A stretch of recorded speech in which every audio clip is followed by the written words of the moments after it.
এক প্যাকেট রক্তে 4টি প্রাণ বাঁচবে। আমরা কেউ রক্ত দিতে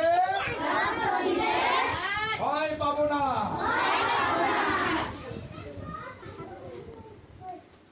এই তো এবার বল খেলবো আর রক্ত ব্যাগে যাবে। ব্যাগে যাবে। এই যে বল খেলতেছি, দেখো যে যে রক্ত দিবে সে বল খেলতে পারবে।